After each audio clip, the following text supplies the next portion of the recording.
walk that fine line between Skinner going to his goalie's defense and keeping his emotions in check? That's a fine line. It's every day you walk it. You know, these guys are high energy, high emotion guys. These are intense situations. So, you know, it's not something you can snap your fingers to fix. And it's part of sports. Obviously, when players go through it, they go through the experience of it. It's a check.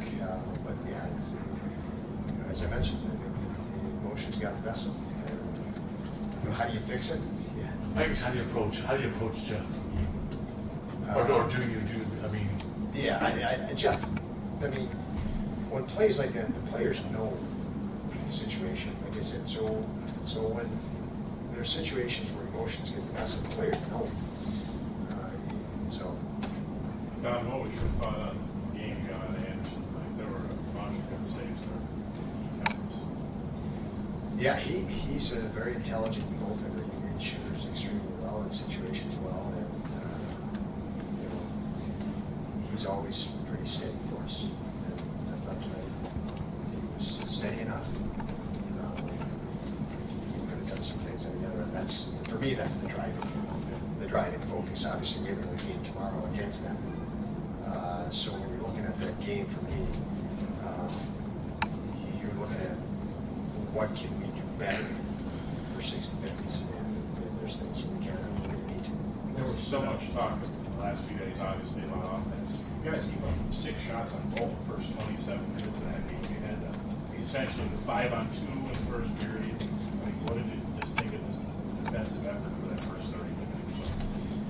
Yeah, obviously they were sitting back a little bit. I think they were trying to feel the tempo and flow of the game. We had plenty of chances. I think we had a couple of goal posts, and so they hung around long enough to feel a little bit better than power play.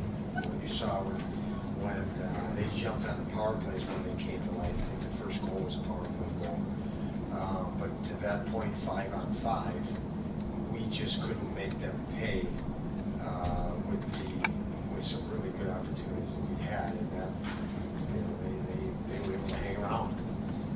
Was that more your players, or was that more you ran into on? Well, I think it's a combination. It's always a combination. He was good. He was a good goalie, but again, I guess you'd say a couple of goal posts that could have went half an inch the other way. Could have went in, but yeah, he played well, and I do think there's takeaways from this game that we can target, make improvements or adjustments tomorrow. Now, what was the difference in games tonight? He was very active. He got rewarded on the score sheet. What was the difference? That he got rewarded really for me, because he's been putting in the work, and he's dialed in his effort. His effort's been there, especially he's elevated that the last few games. I never questioned his effort, but I think he's pushed harder and harder. And tonight he got some bounces that he hasn't been really, and we hope that's a breath of fresh air for him. He can find his game square. It must be a relief to have him, both Casey and Victor. It is. It's nice that both those guys contributed, Victor and Casey, and again they're putting in lots of work that we see. Vic had a post, I think, early in the game as well. He had 1 or 2 maybe the other day even, or the game before that. So he's working, and it's when you know guys are working. I've said many times, you know they work. It's nice to see them get the reward. And for both those guys tonight, they ended up on the score sheet. Very nice. With how heated the end of the game got, how do you collect this team to do it all over again tomorrow?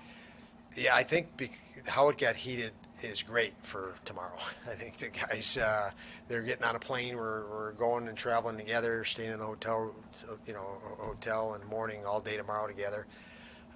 So I think our guys will channel this the right way into a very dialed-in effort tomorrow, and I base that on knowing these guys the way I do and their history of it.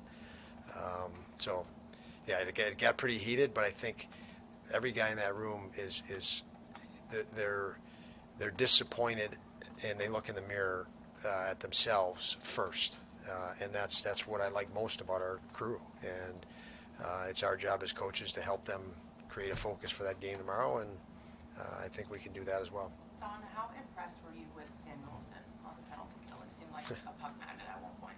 Yeah, he's I mean, I'm impressed. Been impressed with Samuelson forever. So, but yes, that's where you see his true talent and his importance come to the forefront for our group. He's a heck of a player. Don, beyond holding on for dear life, when you enter overtime like you did, knowing that you're going to have to kill off the entire overtime, what's the strategy? Can you give any insight there? Well, you want to. Yeah, it's first of all, it's a 4-on-3. It's not a 5-on-3. So sometimes the perception is 5-on-3, you're in a really difficult situation. 4-on-3, you do have some opportunity to, much more opportunity to jump pucks and force plays, and potentially score. So for us, we spoke to our guys about, there could be and can be offensive opportunity here.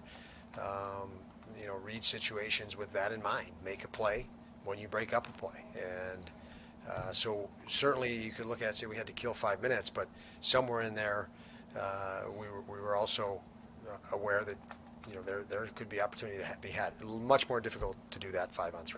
How much is there a difference between going into overtime having to kill off a minor versus going for 5 minutes? Yeah, that's a big one. That's a big difference. Obviously, you look at that clock, and there would have been 30 seconds left in the game, had we gotten that far on the kill.